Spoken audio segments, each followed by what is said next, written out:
Hey, good afternoon, Cross Park. This is your midweek update. A couple of quick announcements before I look at a short passage. We are meeting again this Sunday, 9 a.m. at RTS.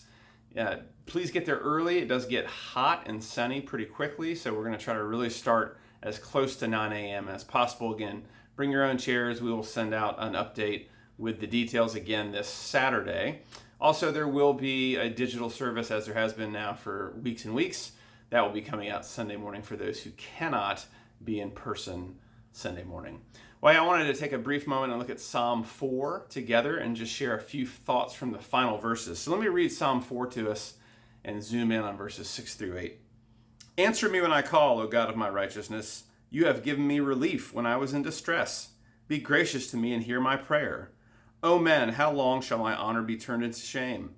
How long will you love vain words and seek after lies? But know that the Lord has set apart the godly for himself. The Lord hears when I call to him. Be angry and do not sin. Ponder in your own hearts on your beds and be silent. Offer right sacrifices and put your trust in the Lord. Now verses 6 through 8. There are many who say, who will show us some good? Lift up the light of your face upon us, O Lord.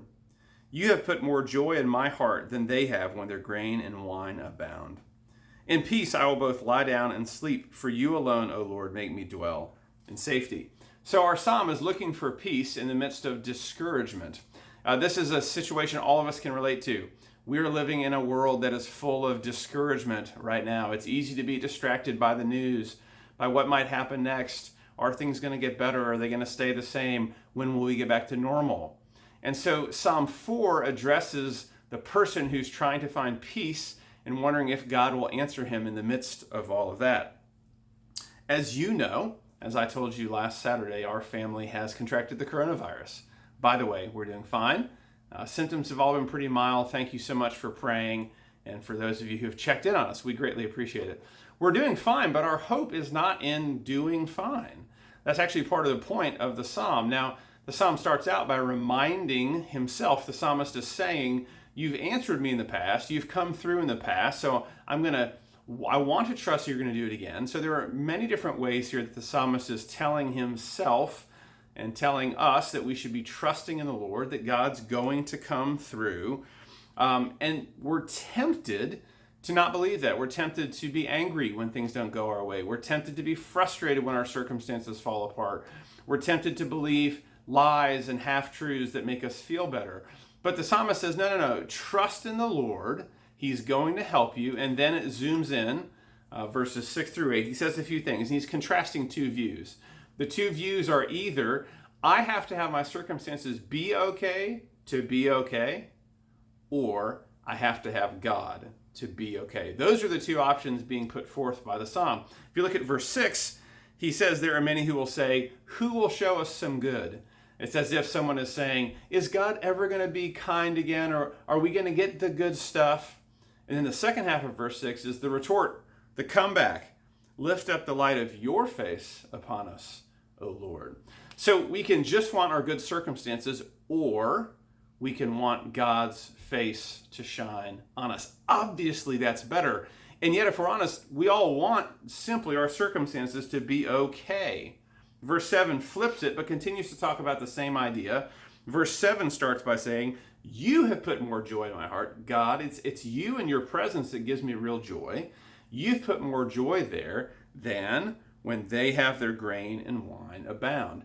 He's saying it's the intimacy with God that actually gives him joy in a way that good circumstances can't. Now listen, I love good circumstances, and so do you. All of us want things to go our way. We love it when it's all coming up me.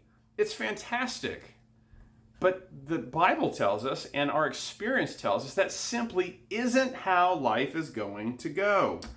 That I think actually for many of us, this pandemic, as painful as it is, and of course as tragic as it is for many people, what this pandemic is doing is it's clarifying some things. It's reminding us that actually most of the time, most of us just want good circumstances. And Psalm 4 is written when you're tempted in that direction, when you're tempted to just want your circumstances, and it's reorienting our hearts to come back to find our truth in God. Only God and his intimacy and his safety, only there can we find peace. You know, it's funny, last Monday night, Trish and I had a date. We got some takeout and went to a park. And on our way home, we were discussing the virus. And we said, you know, it's fine. It would have been fine if we got the virus, I think.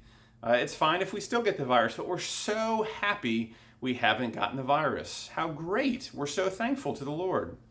An hour later, we got the text that we had been officially exposed to the virus. Now, of course, we're sad that we've gotten the virus. We're really sad not to be able to come to church last week and this coming week. It's sad, it's frustrating, it's disappointing, all those things.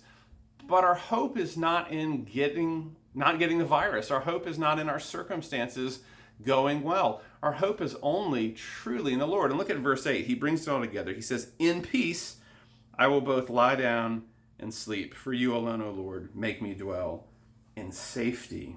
You know, as much as we should delight in the good things God gives us, as much as our good situations and good circumstances do encourage us and can make us feel good, it's simply not where we need to put our hope.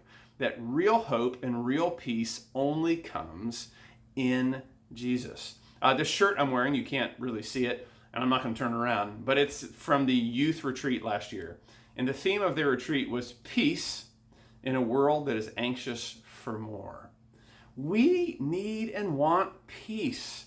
And I have to be honest, I'm having a hard time at times feeling peaceful about all of the circumstances that we're all living through. And yet Psalm 4 is written exactly for me. And it's written for you if that's where you are too. If you feel like I'm just having a hard time trusting and having peace in the Lord. Verse 8 reminds us that only when we dwell closely and intimately with God will we have a sense of his nearness, his safety. Really, we're safe in the Lord. And if we're safe in the Lord, that's where peace is found. Cross Park, don't put too much of your hope on the happy circumstances that may or may not be around the corner. Rather, put your hope in the Lord.